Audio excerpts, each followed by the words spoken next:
Hello बच्चों, how are you. Welcome to Amazon academy. आज के वीडियो में अपन डिस्कस करेंगे shortest distance between skew lines. क्या होती हैं स्क्यू लाइंस, जानते हो ना। थ्री डायमेंशन स्पेस में ऐसी लाइंस जो एक दूसरे को ना तो इंटरसेक्ट करती हैं ना ही एक दूसरे के पैरेलल होती हैं, उनके बीच में निकालना है अपन को शॉर्टेस्ट डिस्टेंस। देखो जरा, सपोज ये दो स्क्यू लाइंस दे रखी हैं अपन को। एक तो पहली लाइन जो है वो ए पॉइंट से पास हो रही है और पी वेक्टर के पैरेलल है, दूसरी वाली बी पॉइंट से पास हो रही है और क्यू वेक्टर के पैरेलल है। ठीक है, डायग्राम अपन 2D में देख रहे हैं। चलो अगर मैं ऐसा दिखाऊं, अब तो लग रहा ना कि हाँ स्क्यू लाइंस हैं, ये अलग अलग डायरेक्शन में जा रही हैं। ठीक है, अब इनके बीच में शॉर्टेस्ट डिस्टेंस निकालने का मतलब है कि इस एल एम लाइन सेगमेंट की लेंथ निकालना। एल एम लाइन सेगमेंट कौन सा है? एल एम, जो पहली लाइन के भी परपेंडिकुलर है और दूसरी लाइन के भी परपेंडिकुलर है। यही तो होगा उनके बीच का शॉर्टेस्ट डिस्टेंस। जैसे अगर मैं सपोज ये इन दोनों लाइंस की बात करूं, तो इस पॉइंट और इस पॉइंट के बीच में देखना, ये परपेंडिकुलर डिस्टेंस, एक ऐसा डिस्टेंस आ रहा है जो दोनों के परपेंडिकुलर है, एक ऐसी डायरेक्शन है जो दोनों के परपेंडिकुलर है। इसी डायरेक्शन में इनके बीच का डिस्टेंस निकालूंगा, that will be the shortest distance between these two skew lines. अब एलएम की डायरेक्शन तो मुझे पता है पी क्रॉस क्यू की डायरेक्शन में आएगी। कैसे पता? क्योंकि ये पी वेक्टर के भी परपेंडिकुलर है और क्यू वेक्टर के भी परपेंडिकुलर है, तो दोनों के परपेंडिकुलर होने का मतलब वो पी क्रॉस क्यू की डायरेक्शन में आएगा। ए बी वेक्टर में बड़े आराम से निकाल सकता हूं क्योंकि ए पॉइंट गिवन है और बी पॉइंट गिवन है। अब अगर मैं ए बी वेक्टर का पी क्रॉस क्यू पे प्रोजेक्शन निकाल लूं तो एल एम की लेंथ आ जाएगी। समझे? देखो ना, सपोज ये वाला है ए बी वेक्टर और जो पी क्रॉस क्यू है वो ये वाली डायरेक्शन है। पी क्रॉस क्यू से सिर्फ डायरेक्शन मिल रही है अपन को। अगर मैं इसके ऊपर प्रोजेक्शन निकाल लूं तो एग्जैक्टली ये वाला एल पॉइंट और ये वाला एम पॉइंट, ये एल एम वाली लेंथ आ जाएगी। कैसे निकालते हैं projection? Projection is equal to A B dot P cross Q divided by P cross Q का मॉड। नहीं आया समझ में?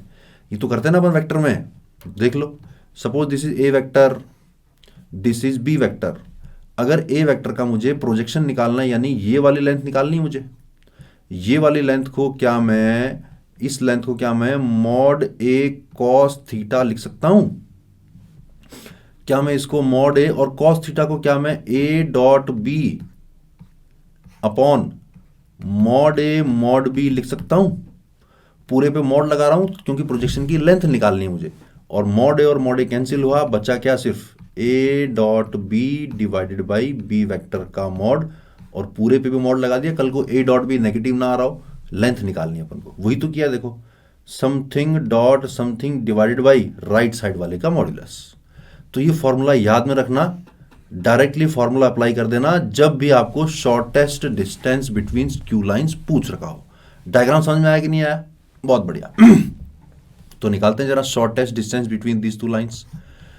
दोनों लाइनें हैं, क्या क्या हैं दोनों लाइनें? पहली लाइन पास हो रही है, देखो ये वाला पॉइंट, यानी कि 4, -1, 0 से पास हो रही है, जिसको अपन ए पॉइंट मान लेते हैं।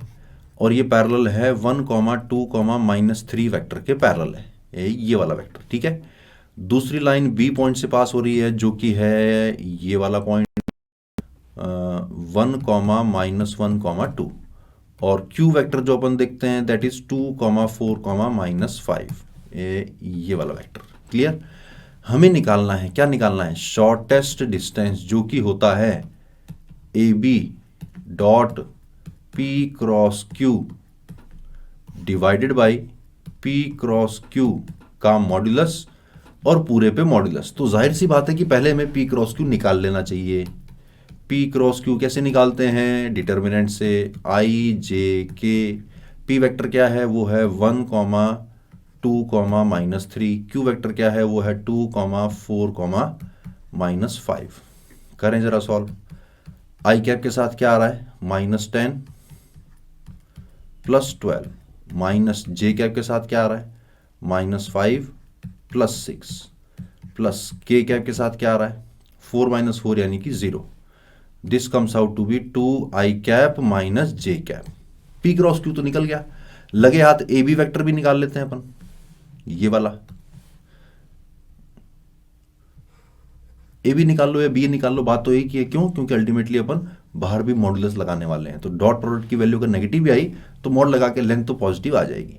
तो कोई सा भी निकाल लो, सपोज बी ए वेक्टर निकाला मैंने, वो क्या आ रहा है 4 - 1 यानी कि 3, -1 - 1 यानी कि 0 और 0 - 2 यानी कि -2। अब मुझे बी ए वेक्टर और पी क्रॉस क्यू वेक्टर का डॉट निकालना है, डिवाइड में डालना है क्या, पी क्रॉस क्यू का मॉड्यूलस।